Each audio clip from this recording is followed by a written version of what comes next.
చూసారా అండి ఎంత బాగుందో. ఒకసారి తిన్నారు అంటే అబ్బా అంటారనమాట. కానీ ఈ కూర అందరికీ అలవాటు ఉండకపోవచ్చు. ఒకసారి మీకు ఇష్టమైతే ఈ వీడియో చూసి ట్రై చేయండి, మీరు తినేటట్టు అయితేనే. ఓకేనా అండి? నాకు చాలా ఇష్టమైన కూర, మీకు కూడా నచ్చిద్దో లేదో చూద్దాం. కామెంట్ రూపంలో తెలియచేయండి. థ్యాంక్ యూ అండి. బ్యూటిఫుల్గా వచ్చింది కూర అయితే, ఇంకా కడుపు ఎండ తినేయడమే ఇంకా. సరేనా అండి? ముందుగా మనం ఏదైతే పండుగప్ప ఉందో దాన్ని తీసుకొని మామూలు నీళ్ళతో ఒక 2 సార్లు కడుక్కొని తర్వాత వేడి నీళ్ళలో వేసి కొద్దిసేపు అలా ఉంచి శుభ్రంగా కడిగి పక్కన పెట్టుకోవాలండి. సో నేనైతే ఈ విధంగా శుభ్రంగా కడిగి పెట్టుకున్నాను. టమాటా ముక్కలు కట్ చేసుకొని పక్కన పెట్టుకోండి. నేనైతే 1/2 కిలో వరకు తీసుకున్నాను. టమాటా ఎంత తీసుకున్నానో దానికి తగినట్టుగా ఒక 2 ఉల్లిపాయలు, పచ్చిమిరపకాయలు, అలాగే ములక్కాడలు తీసుకున్నాను. ములక్కాడలు లేకపోయినా పర్వాలేదండి, ఉత్తి టమాటాను కొత్తిమీర ఉన్న మెంతికూర ఉన్న చేసుకుంటే బాగుంటుంది. దోసకాయ ఉన్న టమాటా కాంబినేషన్లో కూడా ఈ కూర చాలా బాగుంటుంది. ఇప్పుడు చేసే విధానం చూద్దామండి. ముందుగా చట్టిగిన వేడైపోయిందండి కడాయి, అందులో ఆయిల్ వేసేసుకుందాం.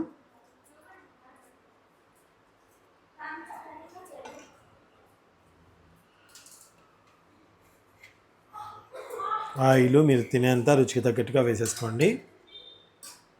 నూనె మంచిగా వేడెక్కగానే ఇదిగోండి ఈ చేప ముక్కలు దాంట్లో వేసేసుకోవాలి.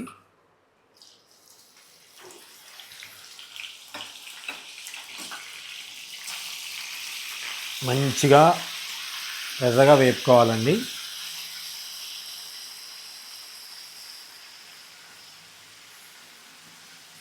దీంట్లో ముళ్ళు ఉండదు, 1-2 అక్కడక్కడ ఉంటాయేమో, అసలు అయితే ఉండవండి. ఈ చేపని ఎక్కువ మీ ఊర్లో తింటారా? మీరు ఏ ఊరు అనేది కూడా కామెంట్ రూపంలో తెలియజేయండి. అలాగే నేను చేసిన ఈ వంటకాలు నచ్చినట్టయితే సబ్స్క్రైబ్ టు అవర్ ఛానల్ అండి. తెలుగు వంటల ఛానల్ని సబ్స్క్రైబ్ చేసుకోవడం మర్చిపోకండి.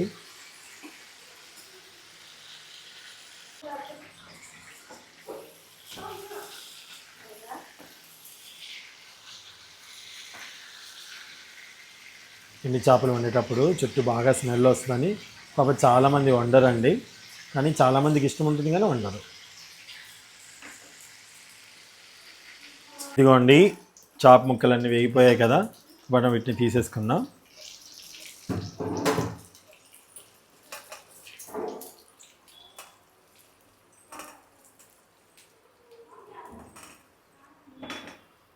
చూడటానికి చికెన్ ముక్కల్లానే ఉన్నాయి కదండి, చూసారా? ఇప్పుడు కొంచెం స్టవ్ తగ్గించేసుకొని ఇందులో ఎగ్స్ ఘాట్లు పెట్టుకొని వేపుకోండి.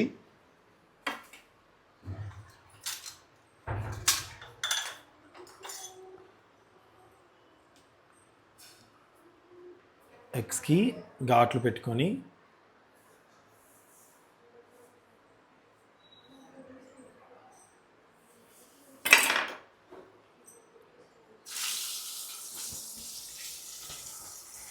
వేపుకుందాం.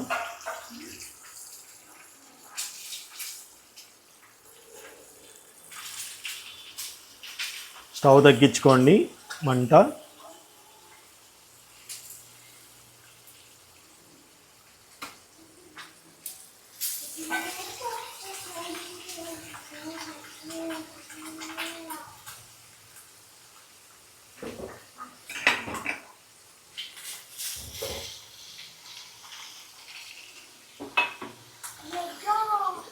ఇందులోనే కొంచెం పసుపు కూడా వేసుకొని వేపుకోవాలండి.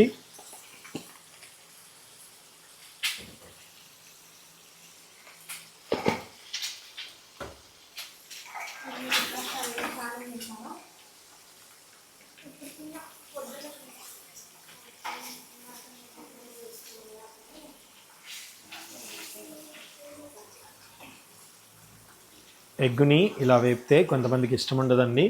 మీకు ఇష్టమా కాదా అనేది కామెంట్ రూపంలో తెలియచేయండి. నాకు కూడా అసలు ఇష్టం ఉండేది కాదనమాట ఎగ్స్ని ఇలా వేపుకోవడము, ఉడకబెట్టిన ఎగ్ని. కానీ ఈ కూరకి ఇలా అయితే బాగుంటుందండి. చక్కగా ఇలా వేపుకోవాలి. బాగా వేగిపోయాయండి. ఇప్పుడు మనం తీసేసుకుందాం.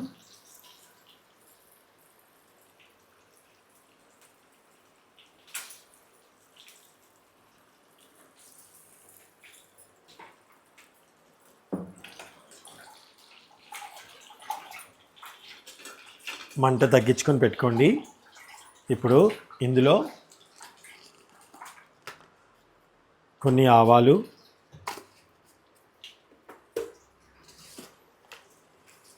కొంచెం జీలకర్ర,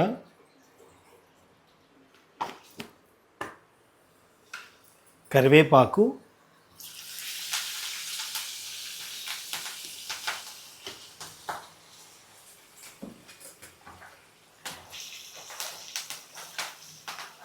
కరివేపాకు వేసుకుంటే బ్యాడ్ స్మెల్ అనేది అస్సలు రాదండి, అంటే బాగుంటుందన్నమాట. ఇప్పుడు ఇందులో పక్కన కట్ చేసి పెట్టుకున్నటువంటి ఉల్లిపాయలు అలాగే పచ్చిమిరపకాయలు వేసేసుకుందాం. వేసుకొని శుభ్రంగా కలుపుకోవాలండి.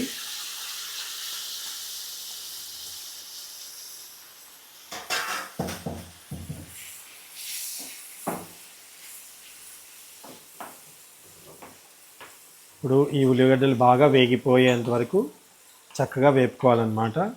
ఉల్లిగడ్డలు త్వరగా మగ్గాలి అంటే ఇందులో కొంచెం సాల్ట్ వేసుకోవాలి. మనం చేసిన ఈ చాప ముక్కల్లో ఉప్పు ఉంటుందండి, కాబట్టి ఉప్పు అనేది చూసుకొని వేసుకోవాలన్నమాట. ఎక్కువగా వేసుకోకూడదు. ఇప్పుడు ఇవి కొంచెం దగ్గరికి వచ్చేంత వరకు వేపుకుందామండి. ఒక్కసారి మూత తీసి చూద్దాం.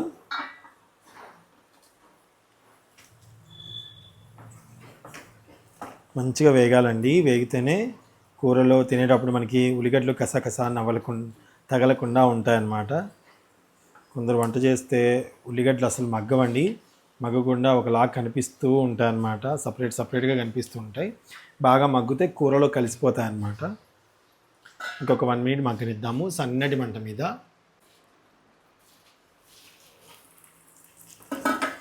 ఈ టైంలో మనం ఇంకొంచెం పసుపు అలాగే అల్లం వెల్లుల్లి పేస్ట్ కూడా వేసుకోవాలి.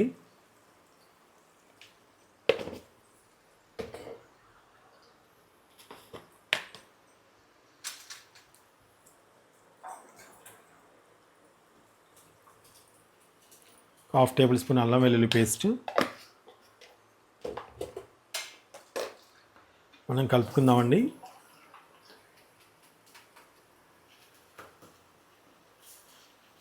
సన్నటి మంట మీదే చేస్తున్నాను, చూసారా?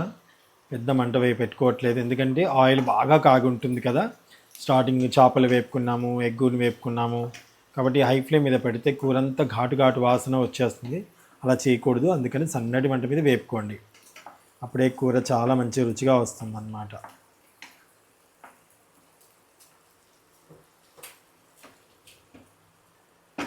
ఇప్పుడు ఒక నిమిషం ఈ పచ్చివాసన పోయేంత వరకు, అల్లం వెల్లుల్లిపాయలు పచ్చివాసన పోయేంత వరకు వేపుకుందాం. ఓకే, ఇప్పుడు ఏంటి అంటే బాగా వేగిపోయాయి కదండి. ఈ టైంలో టమాటా ముక్కల్ని యాడ్ చేసుకోవాలి.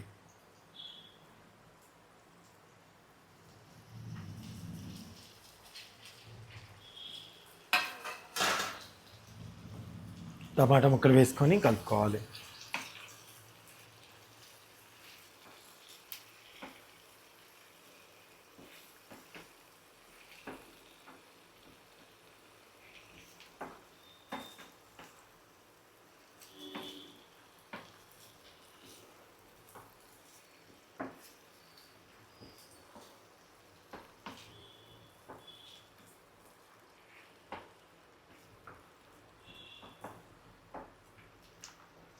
ఇప్పుడు ఇందులో సాల్ట్ యాడ్ చేసుకోండి, అప్పుడు టమాటా ముక్కలు కూడా త్వరగా వేగుతాయి. చెప్పాను కదండి, కారం ఎంత వేస్తున్నారో సాల్ట్ ఎంత వేస్తున్నారో చూసి వేసుకోండి, ఎందుకంటే చేప ముక్కలకి ఆల్రెడీ ఉప్పు ఉంటుందన్నమాట, అవి ఉప్పు చేపలు కాబట్టి. నేనైతే 1 స్పూన్ కారం వేస్తాను కాబట్టి 1.5 స్పూన్ ఉప్పు వేసుకుంటున్నాను.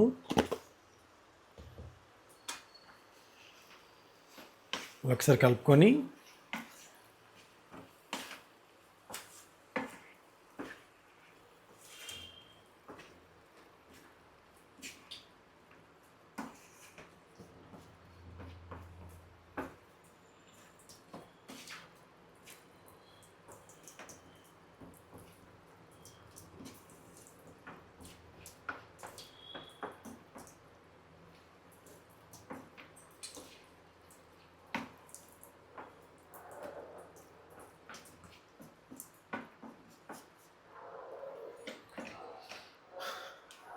ఇప్పుడు మూత పెట్టుకొని టమాటాని చక్కగా మగ్గనిద్దామండి.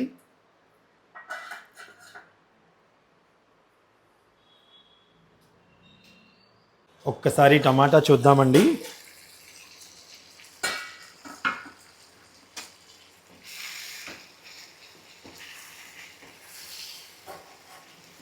మనకి 70% వరకు అయిపోయాయి కదా.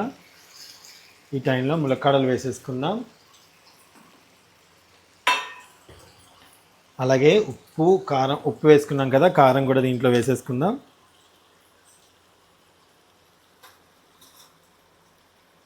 టమాటాలు బాగా ఉడికిన తర్వాత మూత తీసి ములక్కాయలు అలాగే చిన్న స్పూను కారం వేసేసుకున్నానండి. వీటిని కలుపుకుందాం. అలాగే మీరు ఇష్టమైతే జీలకర్ర పొడి అవి కూడా వేసుకోవచ్చు. ఈ టైంలోనే నేను ధనియాల పొడి వేసుకుంటాను అన్నమాట.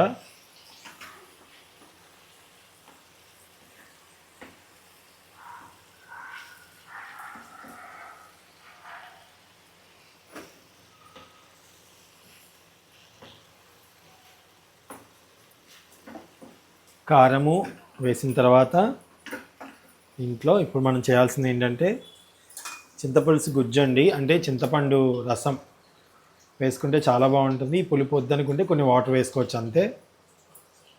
చింతపండు నీళ్ళు వేసుకుంటున్నానండి, చింతపండు పులుసు.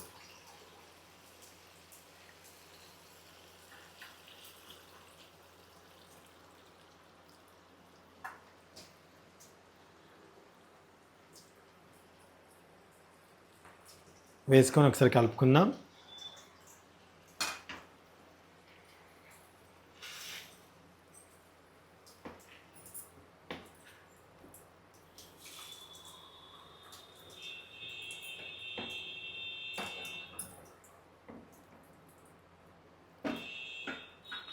ఇప్పుడు దీంట్లో మనం ఏదైతే రెడీ చేసి పెట్టుకున్నామో ఎగ్స్ అలాగే ఈ యొక్క చేప ముక్కలు వేసేసుకుందాం.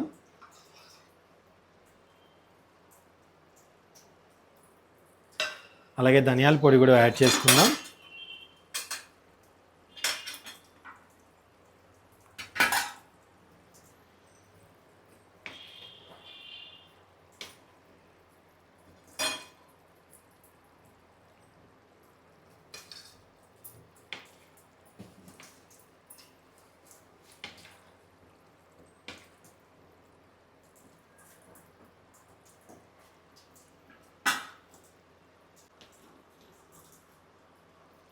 ఇది ఖాళీ ధనియాల పొడి అండి, ధనియాలు వేయించి పొడి పట్టుకున్నాం అంతే. ఇంకా దాంట్లో ఏ మసాలాలు ఏం వేయలేదు. సో ఇది ఒకసారి కలుపుకుందాం.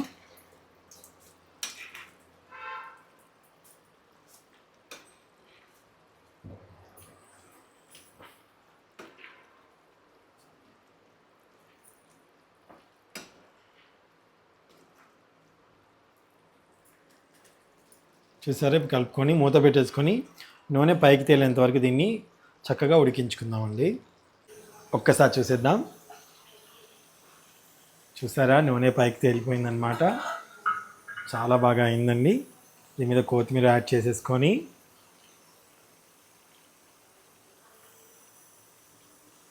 చల్లన్నమైనా పర్వాలేదు, తినేస్తే చాలా బాగుంటుంది.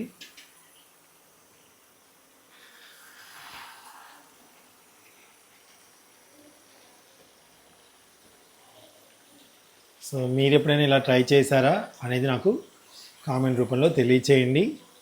మీకు ఎటువంటి వంటలు చూడాలనుకుంటున్నారో ఖచ్చితంగా మీరు కామెంట్ బాక్స్లో తెలియచేయండి. తప్పకుండా నా స్టైల్లో నేను చేసి చూపించడానికి ప్రయత్నిస్తాను. Thank you so much for watching. Please subscribe and follow this page అండి, తెలుగు వంటలు. Thank you.